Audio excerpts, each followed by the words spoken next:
Hello दोस्तों, कैसे हैं आप सब। हमारी कहानियां देखने के लिए हमारे चैनल को सब्सक्राइब कीजिए और हाँ, बेल आइकॉन पर क्लिक करना मत भूलिएगा। रागिनी की शादी को 3 महीने हो गए थे। उसका पति आकाश, जो सॉफ्टवेयर इंजीनियर था, वो उसे बहुत ही प्यार करता था। आकाश बहुत ही मजाकिया किस्म का लड़का था। रागिनी को वो हमेशा हंसाते रहता। आकाश को सरप्राइज देना भी बहुत पसंद था। वो रागिनी के लिए कभी फूलों का गुच्छा ले आता, तो कभी कानों के झुमके, तो कभी कुछ और। वो पिछले 3 दिन से बैंगलोर में था। बैंगलोर वो ऑफिस के काम से गया हुआ था। रागिनी उसी के बारे में सोचते हुए रात को सोने की तैयारी कर रही थी, तभी उसके मोबाइल की घंटी बजी। उसने फोन उठाया तो उस पर लिखा आ रहा था, हबी कॉलिंग। अरे, तुम सोए नहीं हो अभी तक? अरे, तुम्हारे बिना मुझे नींद कहाँ आती है मेरी स्वीट वाइफ। बस बस, अब मस्का लगाना बंद करो। अरे, मस्का नहीं लगा रहा, सच बोल रहा हूँ। I am really very much missing you. अच्छा, तो फिर आ जाओ ना। रागिनी की बात पर आकाश हंसने लगा और कहा, अरे, ऑफिस वाले निकाल देंगे आऊंगा तो। इतना डर ऑफिस वालों का? चलो फिर रहने दो तुम, मैं अकेले ही सो जाती हूँ। अच्छा, एक काम करो, तुम अपनी आंखें बंद करो, मैं आ जाऊंगा। क्या आकाश, अब ये बच्चों वाला मजाक करोगे? अरे, आंखें बंद करो तो। रागिनी ने अपनी आंखें बंद कर ली। लो, कर ली आंखें बंद, अब क्या करना है? अरे, ऐसे नहीं, चलो अब उठो और दरवाजा खोलो। क्या आकाश, तुम भी ना? अरे, जाकर देखो तो दरवाजे पर तुम्हारे लिए क्या सरप्राइज है। रागिनी ने जैसे ही दरवाजा खोला, आकाश दरवाजे पर खड़ा था। रागिनी ने उसे आश्चर्य से देखा और उसके गले से लिपट गई। तो तुम यहाँ बाहर से कॉल कर रहे थे मुझे? इससे बेहतरीन सरप्राइज मेरे लिए क्या हो सकता है? आई लव यू आकाश, मैं तुम्हें बहुत मिस कर रही थी। I love you Ragini. और हाँ, घर के अंदर चलें? इस तरह गले लगा रखा है तूने मुझे, किसी ने देख लिया तो क्या कहेंगे? आकाश की बात पर रागिनी मुस्कुराने लगी। दोनों की लाइफ इसी तरह खुशी खुशी बीत रही थी। दोनों के हर पल में बहुत सारा प्यार था, लेकिन एक अनचाही मुसीबत छिपकर उन दोनों की हर एक गतिविधि पर नजर रखे हुए थी। आकाश कब ऑफिस जाता है, वो कब ऑफिस से आता है। रागिनी घर में कब अकेली होती है और वो कब मार्केट जाती है। एक एक बात का उसे पता था। इस बीच आकाश को एक बार फिर से ऑफिशियल काम करने के लिए 1 महीने के लिए सिंगापुर जाना था। उसने जैसे ही ये बात रागिनी को रेस्टोरेंट में खाते खाते बताई। 1 महीने के लिए, वो भी सिंगापुर? तुम्हारे बिना मैं कैसे रहूंगी आकाश? अरे, बहुत बड़ा मौका दिया है कंपनी ने। जानती हो, अपनी कंपनी सिंगापुर में अपना ब्रांच खोल रही है और सारी की सारी जिम्मेदारी मेरे ऊपर है। सब कुछ सही रहा तो मेरा प्रमोशन तो होगा ही, अच्छी खासी सैलरी भी बढ़ जाएगी। वो सब ठीक है आकाश, लेकिन यहाँ तुम्हारे बिना एक पल भी नहीं कटता। 1 महीना कैसे काटूंगी? ठीक है, तो मैं मना कर देता हूँ ऑफिस वालों को। नहीं, जाओ। नहीं, तुम जाओ, मैं मैनेज कर लूंगी। ये कहते हुए रागिनी ने आकाश को गले लगा लिया। आकाश को सिंगापुर गए हुए 1 सप्ताह हो गए थे। वो नियम से हर दिन उसे कॉल करता और कहता कि वो जल्द ही काम खत्म करके आ जाएगा। एक रात की बात है, रात के 12 बज रहे थे, तभी रागिनी के मोबाइल की घंटी बजती है। पहले तो रागिनी को लगा कि वो सपना देख रही है, लेकिन मोबाइल की घंटी लगातार बजती रही तो उसने नींद में ही फोन उठाते हुए कहा, तुम्हें नींद नहीं आ रही मेरे बिना? नहीं रागी, मुझे तुम्हारे बिना नींद नहीं आ रही है, बहुत याद आ रही है तुम्हारी। बोलो तो आ जाऊं। रागी, ये शब्द सुनते ही रागिनी की नींद काफूर हो गई। वो हड़बड़ाकर बिस्तर पर उठ बैठी। उसके दिल की धड़कन जोर जोर से धड़कने लगी। उसके माथे पर पसीने की बूंदें आ गई। उसने घबराते हुए फोन पर पूछा, कौन बोल रहा है? अरे रागी, इतनी जल्दी भूल गई मुझे? कुछ ही महीने तो हुए हैं तुम्हारी शादी को।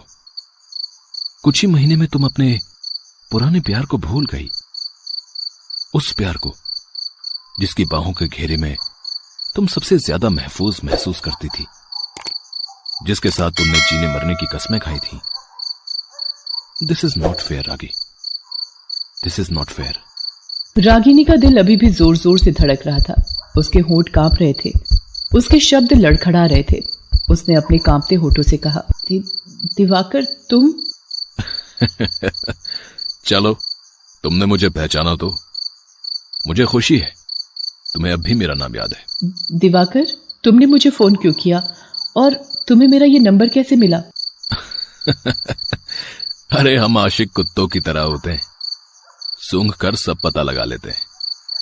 और तुम्हें तो पता है कि मैं तुम्हारा कितना बड़ा आशिक हूं। दिवाकर की इस बात पर रागिनी भड़क गई। दिवाकर, मैं एक शादीशुदा लड़की हूँ। तुम्हें शर्म नहीं आती मुझसे ऐसी बातें करते हुए? रागिनी की इस बात पर दिवाकर ठहाके लगाकर हंसने लगा। उसकी हंसी की आवाज रागिनी के कानों में चुभ रही थी। उसने फोन रख दिया। अब ये कहां से आ गया फिर से लौट कर मेरे जीवन में?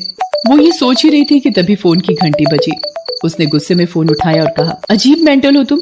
अरे क्यों कर रहे हो मुझे फोन? तुम्हें समझ नहीं आ रहा कि मैं तुमसे बात नहीं करना चाहती? रागिनी, क्या हुआ तुम्हें? ये तुम क्या बोल रही हो? लेकिन इस बार फोन पर दिवाकर नहीं आकाश था। दूसरी तरफ से आकाश की आवाज सुन रागिनी का दिल फिर से जोर जोर से धड़कने लगा।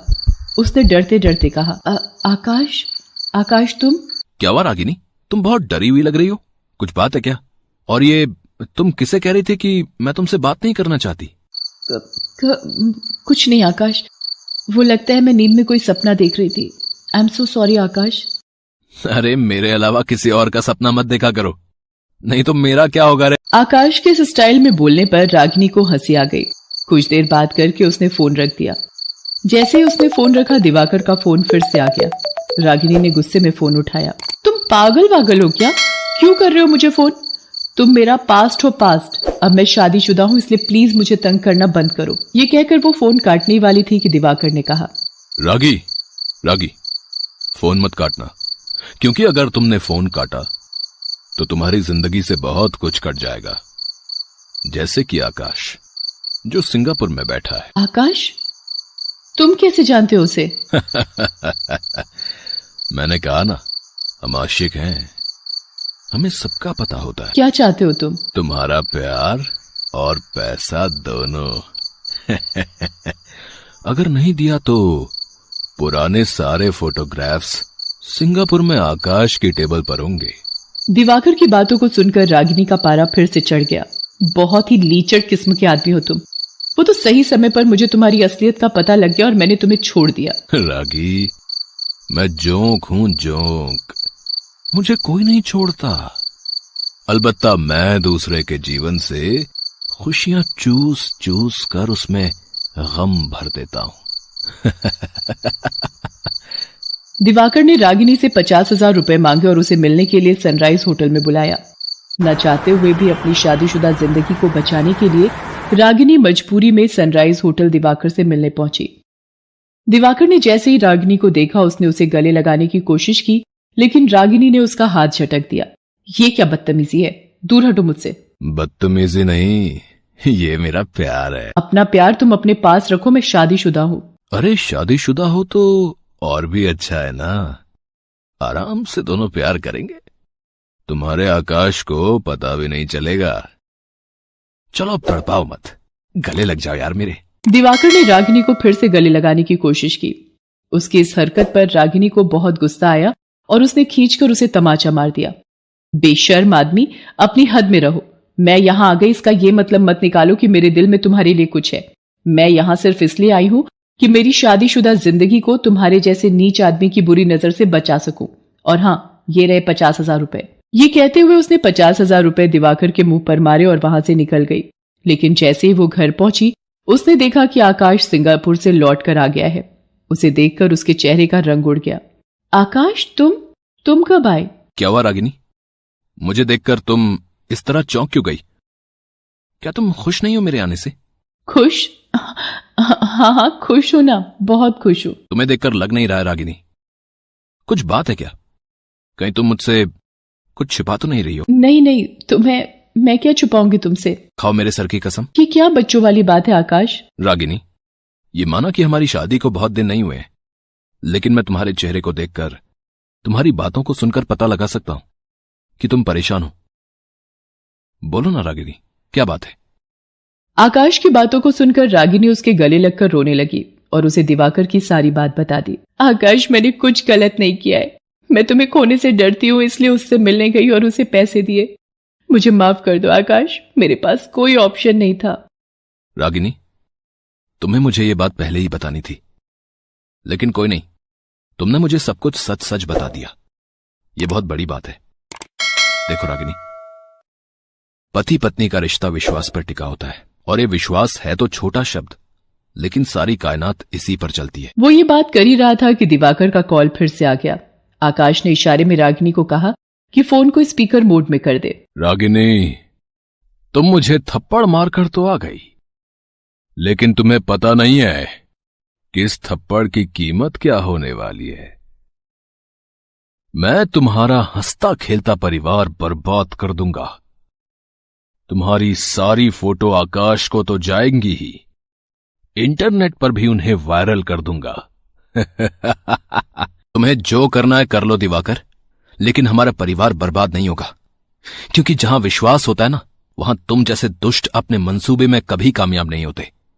और हां, तुम्हारी सारी बातें रिकॉर्ड हो गई हैं और तुम्हारा चेहरा बेनकाब हो गया है, और अब इस चेहरे को पुलिस सबके सामने लाएगी, समझ गए? दिवाकर को उम्मीद नहीं थी कि वो अपने जाल में खुद फंस जाएगा और आकाश रागिनी का सब कुछ जानते हुए भी साथ देगा।